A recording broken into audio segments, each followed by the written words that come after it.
চাচি এই সেই দড়ি না? এই সেই দড়ি, এই দড়ি দিয়ে এই দর্শক হেদায়েত যে আলাদা জিনিস এই বিষয়টা না দেখলে বুঝবেন না। দুই চোখে আলো নেই, 12টি বছর যাবত পাথরের চোখে লাগিয়ে ঘুরে বেড়াচ্ছে, অথচ 5 ওয়াক্ত মসজিদে গিয়ে জামায়াতে নামাজ পড়ে। এইভাবে যায় না? এইভাবে আপনি রশি লাগাই দেন, এই মসজিদ পর্যন্ত রশি দেন। আল্লাহ আলহামদুলিল্লাহ। দেখেন দর্শক, আপনার স্বামী কোথায় আছে চাচি? এখন ঘরে। আচ্ছা আমি একটু তাকে দেখবো, দর্শক দেখবো, কিন্তু সেই মানুষটা কে? নামাজ নামাজ নামাজ। আল্লাহ, আপনি অন্ধ মানুষ, 5 ওয়াক্ত নামাজ, আপনারা কেউ নামাজ চাইবেন না, আপনারা সবাই নামাজ কালাম করবেন। কত পয়সা খাওয়াই, কত টাকা পয়সাই করি, আল্লাহ আল্লাহ কত ভালো মতো জিনিস খাইতে, এখন আর খাওয়া চাই না, খায় থাকতে চাই না। আল্লাহ আল্লাহ একটা ব্যবস্থা করে দেন। আল্লাহ আল্লাহ আপনি সব মালিক, আল্লাহ আল্লাহ ব্যবস্থা করে দেন। চাচা চাচা একটু দাঁড়ান। দর্শক এই যে দেখেন হাতে হচ্ছে রশি বাঁধা, এই যে এই রশি ধরে ধরে এই যে দুইটা চোখ নাই, চাচার কি দুই চোখে দেখতে পায় না? না দুইটাই বাঁধা, একটা পাথরের চোখ বাঁধা। ও পাথরের? কোনটা পাথরের? এই বামেরটা? চাচা ওই পাথর কি বের করা যায় না? আচ্ছা আচ্ছা দেখি আমরা একটু। আচ্ছা দর্শক দেখেন, পাথর বসানো চোখ, পাথরের চোখ দিয়ে তারপরও আল্লাহর মসজিদ দেখার জন্য তিনি যায়। আলহামদুলিল্লাহ। এই যে এটা পাথরের চোখ না? এই পাথরের চোখ আপনি কতদিন ধরে পড়ে আছেন? এই 12 বছর। দর্শক হয়তো আল্লাহ তার দুটি চোখের আলো কেড়ে নিয়েছে, ভালো মানুষগুলো দেখার সুযোগ হয়তো তার হয়নি।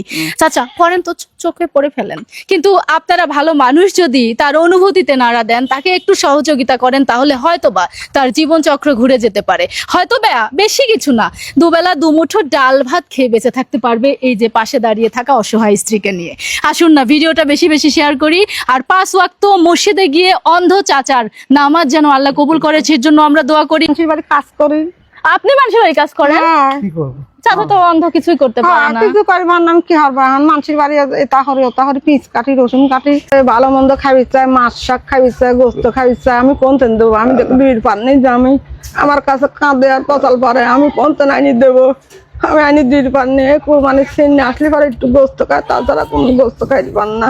এত কিছুর পরেও সে নামাজ কামাই দেয় না, 2 চোখ অন্ধ হয়েছে, 5 ওয়াক্ত নামাজ পড়বি, নামাজ পড়া আজানের আগে উঠি বসে থাকে। আমি ওই লেগে নামাজ পড়ো আমার তাড়াতাড়ি, আমি বাড়ি নেবো, অজু পানি আনবো, অজু বানাবি দেবো, সম্পূর্ণ আমি ওই লেগে তার গ্রহণ করি। এই 5 ওয়াক্ত নামাজ সে মসজিদে জামাতের সাথে পড়ে। নামাজ পড়ি জামাতে। দর্শক এই কেমন ভিডিও আপনাদের সামনে নিয়ে আসলাম বলেন তো, যে এই মানুষটাকে আল্লাহর ভয় এত বেশি তাড়া করে বেড়ায়, 2 চোখ নেই তার, স্ত্রীকে কখনো সাথে নিয়ে রাতের আধারে ফজরের নামাজে যায় তিনি, আবার কখনো কখনো স্ত্রী অসুস্থ বা অন্য কোনো কাজে বিজি থাকলে এই রকম করে এই দেখেন ঘর থেকে একটা দড়ি টাঙায় দিছে, এই দড়ি ধরে ধরে এইভাবে ঠিক 12টি বছর যাবত মসজিদে গিয়ে 5 ওয়াক্ত জামাতের নামাজ আদায় করতেছে। আলহামদুলিল্লাহ। তো এখন কথা হচ্ছে, চাচা আপনি কি এখন ভালো আছেন? অসুখ? সংসার কিভাবে চলতেছে চাচা? আল্লাহ যেভাবে চালায়, সময় খাওয়া চলে, সময় না খাওয়া চলে। নামাজ পড়তে খুব ভালো লাগে বোধহয় না? 5 ওয়াক্ত নামাজ পড়াই লাগবে, নামাজ বাদ দিনে। আলহামদুলিল্লাহ। 1 ওয়াক্ত নামাজ বাদ দিনে। মসজিদে যাই পড়েন? হ্যাঁ মসজিদে যাই। বাড়িতে পড়লে হয় না? না মসজিদে সওয়াব বেশি, কষ্ট করে যাই। সওয়াব বেশি লাগবে না? না খেয়ে থাকেন তাও মসজিদে যায় বসে থাকেন, কষ্ট লাগে না চাচা যখন না খেয়ে থাকেন? না খাই, সবাই চলে, কেমন করবো, সবাই থাকি। আচ্ছা এই যে আপনার এই ভিডিওটা আপনার অনেক ছেলে মেয়ে, হাজার হাজার লাখ লাখ ছেলে মেয়ে ওই পাশ থেকে দেখতেছে, ওদের কিছু বলবেন? আপনারা যারা ভিডিওটা দেখতেছেন, আমি আপনার বাবার মতো, আমি দড়ি ধরে এই মসজিদে 5 ওয়াক্ত নামাজ কালাম পড়ি। আমি 5 ওয়াক্ত নামাজ, আমাকে যদি কিছু সাহায্য করেন তাহলে আমি আপনাদের জন্য নামাজ পড়ে পড়ে আল্লাহর কাছে দোয়া করব। আমি যতদিন বেঁচে আছি এইভাবে আল্লাহর ইবাদত করতে চাই। আমি আপনাদের আল্লাহর কাছে দোয়া করব, আল্লাহ কাছে আপনাদের জন্য দোয়া করব।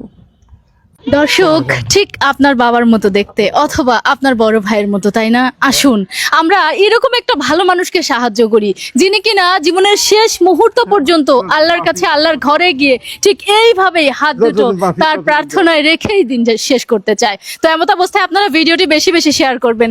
সব থেকে ভালো লেগেছে ভাই, আমরা কত অজুহাত দেই, নামাজ পড়ি না, অথচ দেখেন ঘর থেকে দড়ি বেঁধে দেয়া হয়েছে, এই যে দেখেন দড়ি, এই দড়ি ধরে উনি মসজিদে যায়, ফজর হোক জোহর হোক, এশার হোক, মাগরিব হোক, যে কোনো সময় তিনি এই দড়ি ধরে মসজিদে যায়। এক অনন্য দৃষ্টান্ত। ভিডিওটা বেশি বেশি সবাই শেয়ার করবেন। চাচি, এই যে আপনার কষ্ট লাগে না যে উনি এইভাবে দড়ি বেঁধে নামাজে যায়? কষ্ট লাগে না, আমি ওই লেগে 5 বছর ভাই টানিলি বেড়াচ্ছি, তার অজুর পানি, তার খাওয়া দাওয়া সময় মতন, তার খাবির দির পাননি, সময় মতন তাকে একটা জিনিস দির পাননি আমি। চাচা, আপনি কি কাঁদছেন? হ্যাঁ, কাঁদছেন কেন? হ্যাঁ, কষ্ট বাবা, কিসের কষ্ট? সব চাই। যার সাথে আল্লাহ আছে তার কি কষ্ট আছে? হ্যাঁ, আল্লাহর পাক ইবাদত করি চলি। সারাদিনের যত দুঃখ কষ্ট যন্ত্রণা মসজিদে গিয়ে আল্লাহর কাছে সব বলে দিবে। আল্লাহ আল্লাহ ঠিক কবুল করে নিবে। নিশ্চয়ই আল্লাহ তাআলা আপনাকে কোনো না কোনো ব্যবস্থা করে দিবে। করে দিবে। আপনার ছেলে মেয়ে অসহায় তো কি হয়েছে, এই যে হাজার হাজার ছেলে মেয়ে আপনার ভিডিও দেখতেছে, আপনার মতো বাবাকে বোধহয় আর কাঁদতে হবে না। আল্লাহ বোধহয় এবার আপনার মুখের দিকে তাকালো। প্রিয় দর্শক, ভিডিওটা শেয়ার করবেন। কেন শেয়ার করবেন? এটা হচ্ছে আমার অনুরোধ। এই যে দেখেন, রশি বেয়ে তিনি এইভাবেই মসজিদে যায়, এটা আমাকে এত বেশি আনন্দিত করেছে। আমার মনে হয় অন্ধ চাচার 2 হাত যদি আল্লাহর প্রার্থনায় আপনার নামে একটুখানি চোখের পানি ফেলে, তাহলে আল্লাহ আপনার জীবনের সমস্ত গুনাহ মাফ করে দিতে পারে। প্রিয় দর্শক, ভিডিওটা শেয়ার করেন প্লিজ। চাচা, আপনার সাথে যোগাযোগের নাম্বারটা বলেন তো। 01734 82 32 83 এটা কি বিকাশ করা আছে? আছে। আলহামদুলিল্লাহ। দর্শক, আপনি আপনার পাঠানো অর্থ নির্দ্বিধায় অসহায় এই পরিবারটার জন্য দিতে পারেন চাচার মুখ নিশ্চিত সেই নাম্বার থেকে। প্রিয় দর্শক, মানুষ মানুষের জন্য, জীবন জীবনের জন্য। পৃথিবীতে বেঁচে থাকুক না ভালো এই মানুষটা, আরো কিছুদিন আল্লাহ সুবহানাহু ওয়া তাআলার ইবাদত করে যাক, আমাদের সবার জন্য দোয়া করে যাক, সমাজে আলো ছড়াক, এমনটাই প্রত্যাশা। আমাদের সময় চলে যাচ্ছে, আমি এখন নামাজে যাই।